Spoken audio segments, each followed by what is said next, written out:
Alright guys, welcome back to the channel, and today just a little update following on from last week. Basically I posted that my phosphates were coming down, but basically I had to check it today because as you can see with the tank, seems to be some stripping of this SPS that I have there.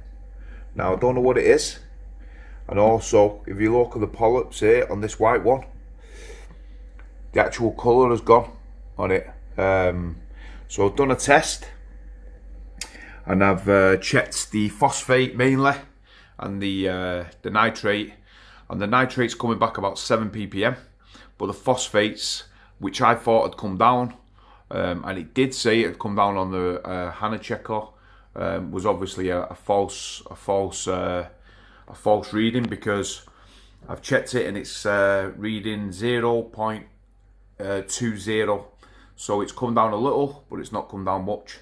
So I'm thinking to myself, has it got something to do with that, with this stripping? As you can see, everything else is all doing well. There's no stripping of anything else in the tank, not that I can see anyway, but it just seems to be these two. And I don't know, looking back on my other video, it seemed like that little piece was stripping before. Now I'm thinking to myself, is it got something to do with these two having a bit of coral warfare? Yeah, because they're together and they're actually touching together now as well. I'm thinking it might be a bit of coral warfare and they've stung each other.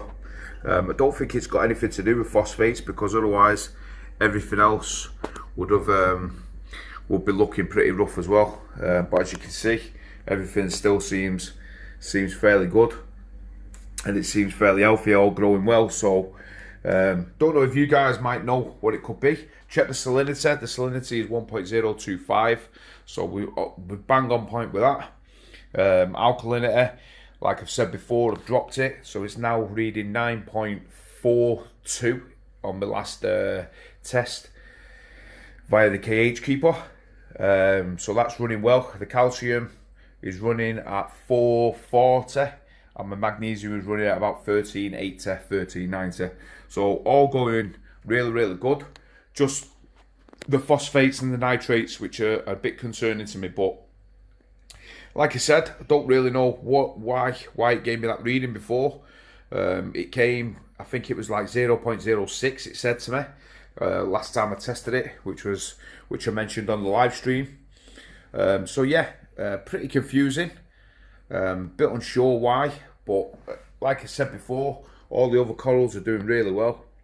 So what I've done is I've just held back from the feeding.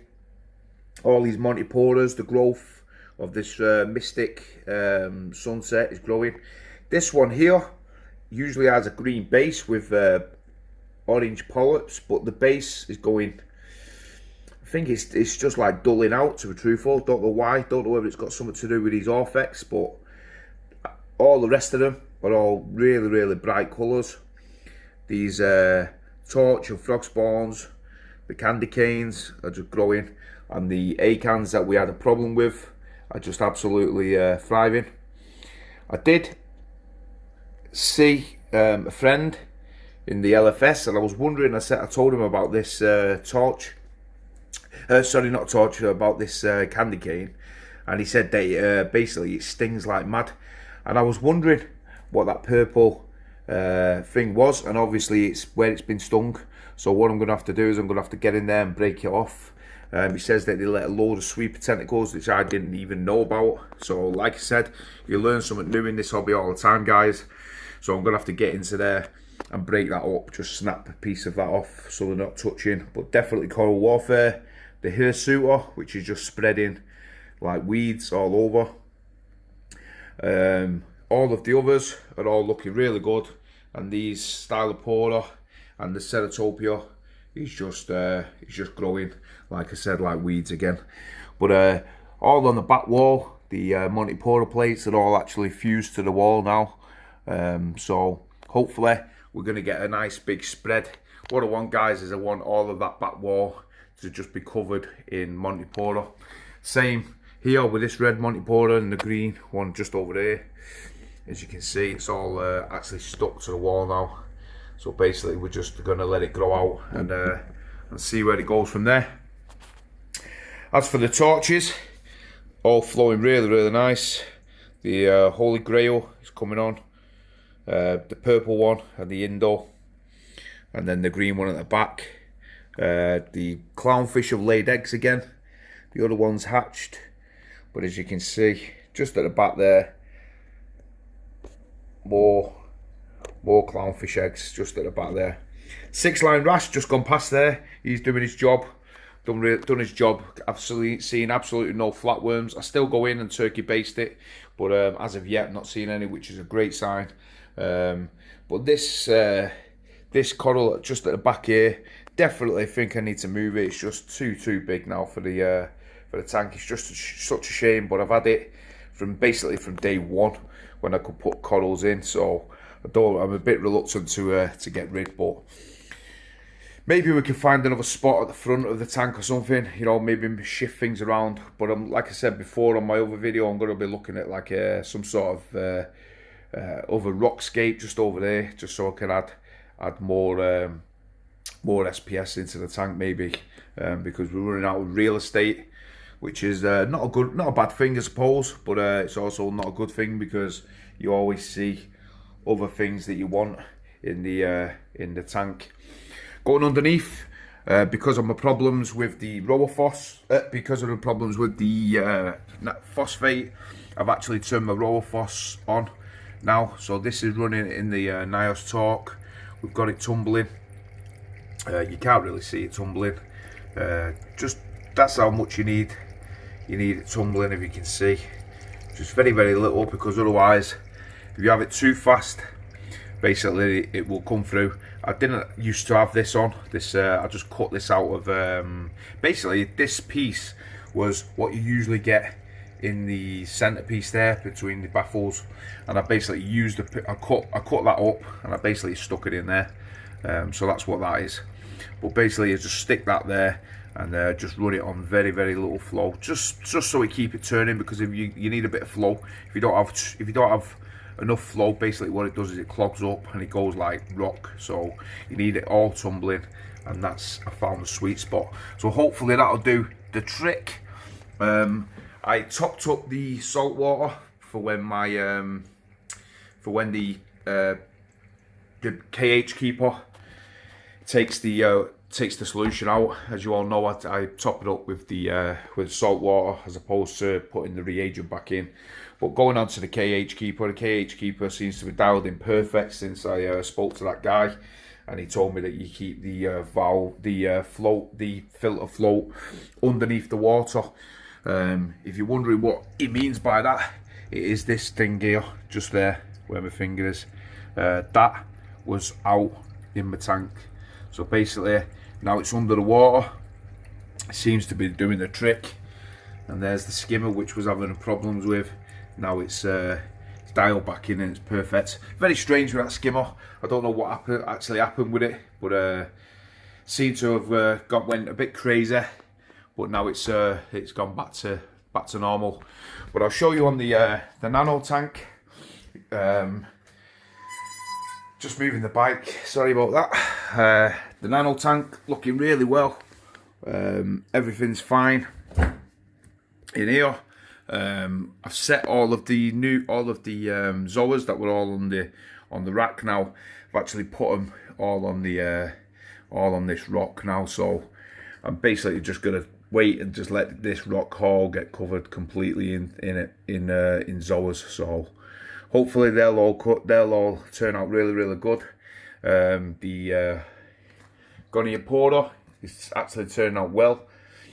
The Nem not moved, and all of this other stuff, and the clam is growing huge now, and the Dragon Soul is looking really good. So yeah, everything all doing really well in this Nano. Absolutely love it. And another thing that I actually purchased, which I've not mentioned, is we've got the guy a little fish friend. Yeah, that's right guys, we introduced another clownfish in, slightly bigger this one, But I went with like what Paul said from Fish Palace, is to just get a bigger one, and that way, you know, they can assert their dominance, so to speak. But they settled in, but I had a real. It was absolutely crazy, guys. As you all know, I've got the net on the top here. Well, I got some corals. Some of these corals here from the local fish store. So decided they come in a little tub. So decided to float it up in the tub, put it in the tank. Well, obviously it spooked out the little guy, and what did he decide to do? Well, he decided to jump right over the back there. Well, the size of my hands, guys, I couldn't even get my hands behind it to get him, to pick him up. Thank God my missus was in, because she managed to, with a small hand, she managed to get behind the back here, just behind there, to reach, and I managed to pick him up.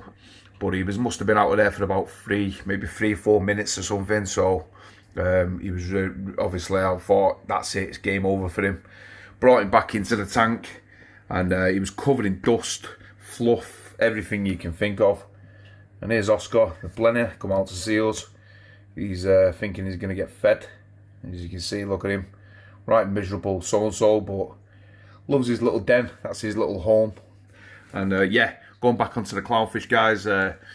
So I actually held him in the water just here, turned off all the flow. I actually held him, picked off all the dust, all the fluff, all the muck off him, and he was swimming basically upside down. So that's why I thought his actual like gallbladder, like his swim bladder, had gone, and I thought there was going to be no return for him. But put a bucket on the side of the tank here, just left the bucket, and I just floated him in the bucket for maybe about 40 minutes or something, to see if he was going to be saved. And by the grace of God, he seemed to recover, and there he is. Couldn't believe it, absolutely shocked that he actually survived, to be truthful. But as you can see, absolutely loving life now that he's got his new best friend. So yeah, really chuffed that he's settled in, and that there's no fighting going on, not that I can see. And this tank now is he's coming on leaps and bounds. I'm really happy with the way it's looking. So yeah, just do the one water change on this a week, but might do it every fortnight, because the phosphates and nitrates in here are basically traced. They're not even, there's nothing in it. So that's why I'm thinking of reducing it to every 2 weeks, sorry. But we'll see how it goes. But yeah, so far so good with this tank. I'm really loving it. And that's one of the purchases I did get, if I can zoom in, was this mushroom just here. I can't see it. Oh yeah, there, the mushroom there. Forgotten the actual name of it, but I stuck it in the back, and it looks absolutely fantastic. There's just no room in here, as you can see, guys, for it to go. So at the front, so I decided to just stick him there, and we'll see how it goes from there. But yeah, just thought I'd do a quick video today, showing you the tank and a bit of the problems I'm having with this one. Like I said, I don't know the reason why. So if any of you guys know what it could be, like I've said before, the salinity and everything is fine. Just the phosphate that is still high, but I would have thought that if it irritated one coral, it would definitely irritate the others. And as you can see, this, I think, is just having coral warfare with this too. So that's my take on it. That's what I think it is. I think it's just a bit of coral warfare. But like I said, guys, if any of you guys know, then please let me know. And yeah, leave your comments below, and hopefully we can sort it out. But heading on to this Friday evening, if you can all join us, we're on Fish Palace's channel this evening, this Friday, and we've got a special guest, as you all know him, Reef Dork. Fantastic channel what he's got on YouTube. Also a fantastic guy, you know, dead honest, knows his stuff in the reefing game, and yeah, he's setting up his new tank as well. So definitely go over to his channel. I'll leave the link in the description below, and yeah, click on it if you've not already done so, and go and check out his channel because it's absolutely fantastic. Also, like I said before, we're doing the live stream with him, so on Friday, so I can't wait. Hopefully you can all join. You know the score, get a few cans, few drinks, bottle of wine, whatever you want to get, curry, kebab, whatever you want, and come and join us. I'm sure it's going to be a fantastic evening. So yeah, hopefully you guys will follow us on the journey. And yeah, if you know, excuse me, if you know what could be the problem with this, then yeah, definitely leave a comment below and let me know. So yeah, thanks for watching, guys, and subscribing and everything. And I'll see you on the next video. Cheers.